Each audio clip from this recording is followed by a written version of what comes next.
Hi, and welcome to Mindful, Beautiful, and Thriving, a podcast series by Tharaka Foundation focused on youth mental health. Before we begin today's episode, I just wanted to let you all know that all content that is found in our podcast is created for informational purposes only.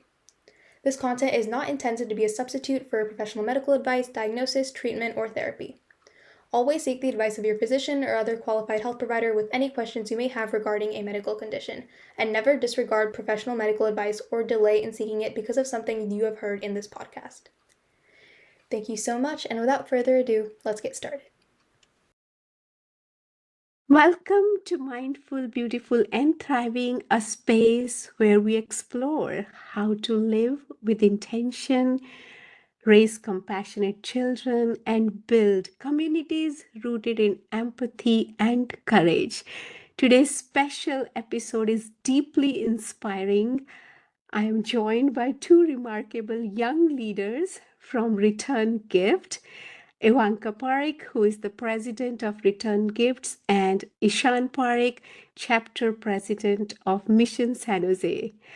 For those who do not know what is Return Gifts, it is a non-profit focused on providing menstrual hygienic products to girls and women in need, ensuring dignity, access to education, and breaking stigma around periods. Ivanka and Ishan, welcome to the show. Thank you so much, Ms. Nagval, for that amazing introduction. My name is Evanka Parekh, and I'm a senior at Mission San Jose High School, and I've been the founder and president of Return Gifts for the past 4 years. Thank you, Ivanka. So let me begin with you. You started Return Gifts while still in high school. And that's not something most teenagers take on. So, what did you see or experience that moved you to begin this work? Was there a specific moment when you thought this needs to change? That's a great question. I started Return Gifts when I realized how invisible period poverty truly is. I think most people never have to think twice about period products, but they're a necessary expense for most women. And so for many of us, it's a monthly source of shame, stress, or even missed school. And honestly, the specific moment for me was when I watched a movie called Padman. It was about a husband who wanted to help his wife during her period, but couldn't afford the right products to do. Watching the way limited access truly happened on my screen made me realize something needs to change. I think also learning how common it is for girls to skip classes or use unsafe or unreliable alternatives simply because they don't have access to basic supplies really stuck with me. Periods aren't a choice, but access is, which felt deeply unfair to me. So when I realized that it and became part of the growing problem, I decided that I wanted to do something about it. That is so powerful. Even I will tell you, I also watched that movie and I felt little bad, but I did not act upon it. You are that one who noticed something and you chose not to ignore it. My God, you are adding so much value. Thank you for doing what you're doing. So, Ishan, I will now come to you. Tell us a little bit more about you and stepping into leadership role as chapter president of Mission San Jose. What motivated you personally to get involved in Return Gifts? Yeah, first to start, my name is Eashan Parekh, and I'm a freshman at Mission San Jose High School. I've worked with the Return Gifts as a chapter president since 7th grade. So, as chapter president at Mission San Jose, working with Return Gifts, I initially joined because I believed in the mission. Period poverty isn't something that gets talked about enough, especially among guys. The moment it became personal for me was when I started learning how many girls miss school every month because of something completely natural. School is supposed to be an equal space for everyone. And realizing something so basic could create so much inequality made me want to step up. That's wonderful to know. Like you took it on as a personal mission and you're joining your sister and feeling for other girls and women and providing your support. So, for many young listeners and even adult, this topic may not be something openly discussed. So, Ivanka, can you help us understand why is access to menstrual hygienic products such as a we are talking about these things, critical issues, and I do believe, Ishan, and you touched little bit, but what happens when they don't have access? That's a great question. So, access to menstrual hygiene products is more than just about access. It's about health, dignity, and opportunity. And so, when girls don't have access, they end up having to miss school or other extracurricular activities like sports and clubs and such. And that isolates them during their period. So, when it adds up, missing a few days every month can impact confidence, academic performance, and long term opportunities. It also takes a very large emotional toll, which often goes unseen. When I volunteered at the Fremont Resource Center, I was able to talk to a lot of women and hear their stories. And one mom that I talked to mentioned how her daughter had to miss a lot of school just because she didn't have access to menstrual hygiene products. The embarrassment, anxiety, and feeling that your body has something to hide is something that no one should ever have to feel. It's a natural biological process that nobody should be held back by, and access changes that. Yep. When we talk about thriving, we often talk about confidence, education, and opportunity. And just this small thing, if missing and it's impacting confidence, dignity, opportunity, you're absolutely right. We need to provide these basic needs to empower our girls and women. Thank you for sharing that. And can you share a moment that made you realize this work was making a real difference? Maybe a story from a distribution drive or a partnership, something that stayed with you. Yeah, I like the question.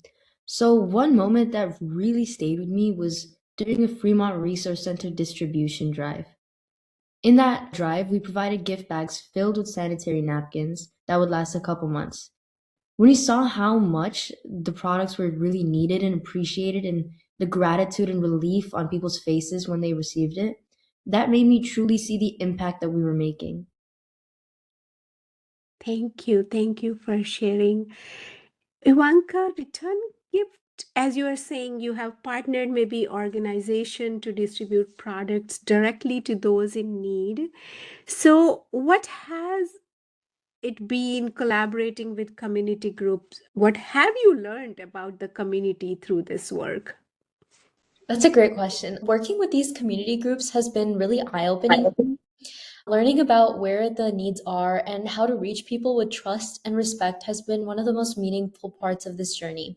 Working with organizations like EBAC, or East Bay Agency for Children, or SAVE, which is Safe Alternatives to Violent Environments, and the Boys and Girls Club of America has really showed me how to interact with real people and to hear their stories and try to find a solution that helps everybody.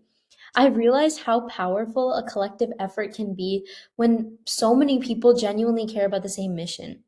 When working with these groups, I was able to collaborate with experienced volunteers and hear about the impact I was making.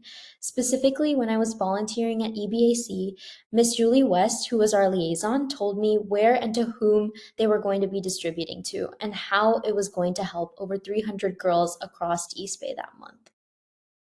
Wow.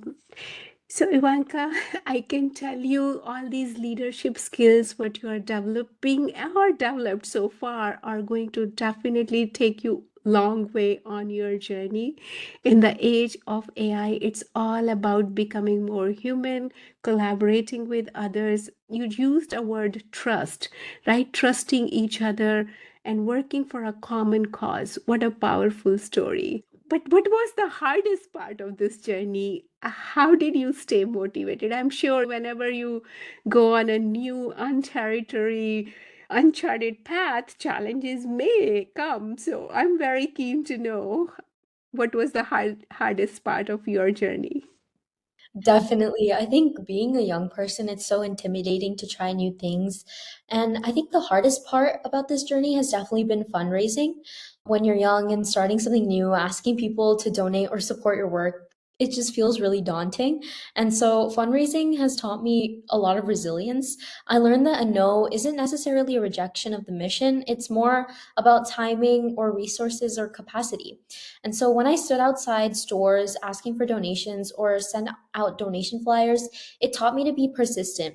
And what helped to keep me motivated was remembering what those funds actually meant.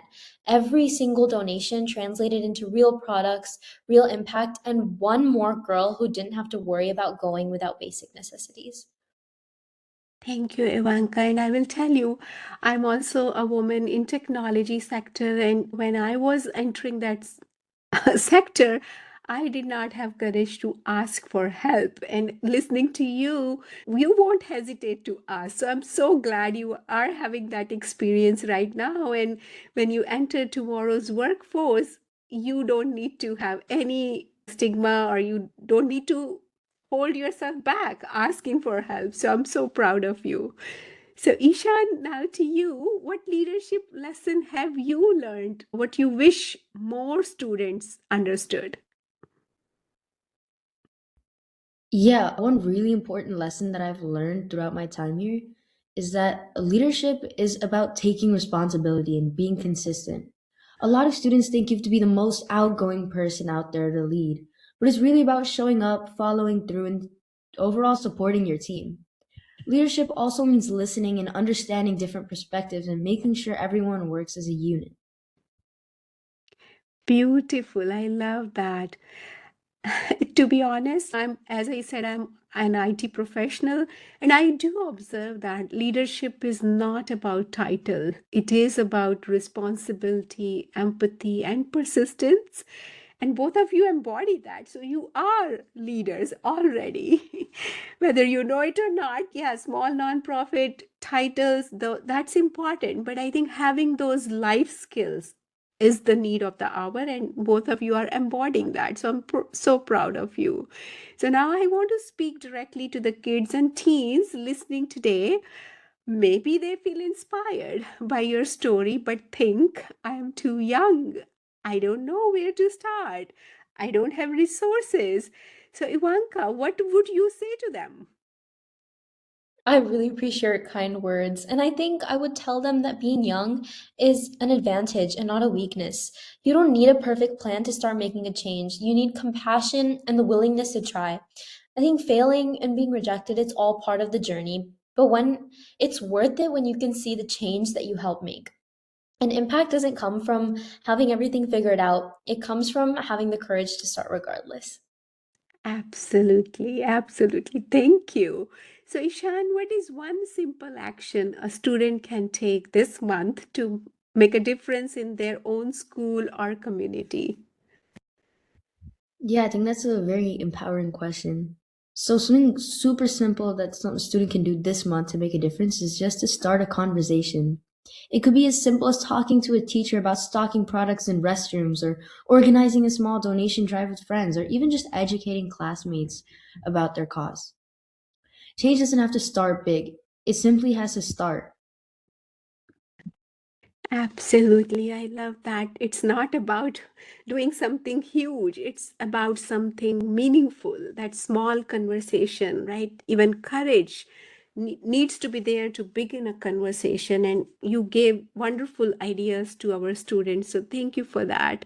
So before I close, I want to ask something more personal. So, Ivanka, how has this work changed you? Not just as a leader, but as a person. Honestly, I think this work has really taught me how to listen and how to understand even the people that don't have the loudest voices. I found that I'm more patient and more understanding now, and I try to see things from a different perspective as well as my own. That's beautiful. I think most of the people, they want to talk more, not listen.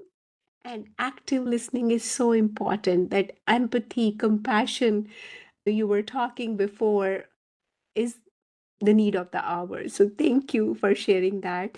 So Ishan, what has this journey taught you about empathy and community? Yes, it has taught me that it's easy to overlook issues that don't directly affect you. But community is about supporting each other even when the struggle isn't your own. I've learned that real strength in a community comes from people stepping up for each other and working together.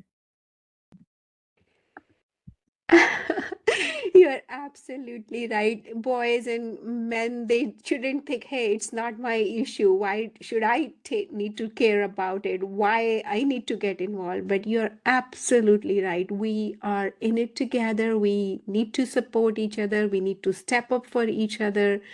I stronger together. That's how I see it. So I would love to end with something simple and powerful. Can each of you share one message, just one sentence, for every young listener who wants to live a mindful, beautiful, and thriving life? So, Ivanka, starting with you. Yeah, I think one message that I would leave with everybody who wants to be mindful is just to be compassionate.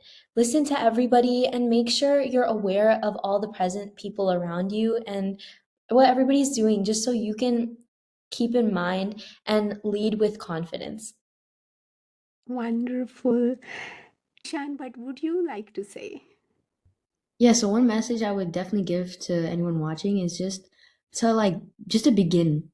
No matter what problem you're trying to solve, you need to begin trying to solve it. You are reminding me the Nike logo, just do it, right?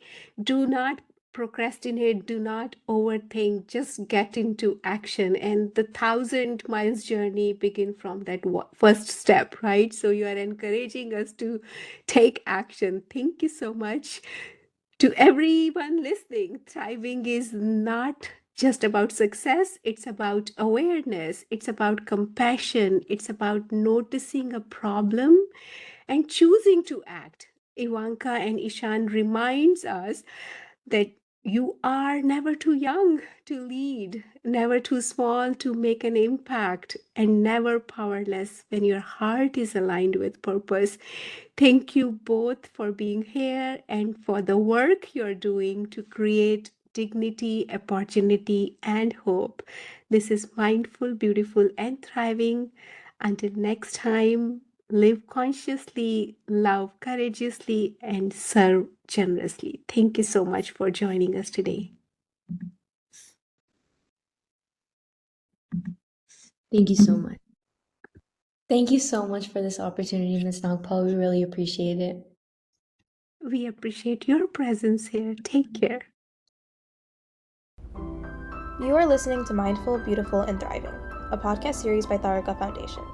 As part of our youth series, we will be releasing new episodes every month, so make sure to continue to check those out. We hope you enjoyed this podcast, and we thank you so much for listening.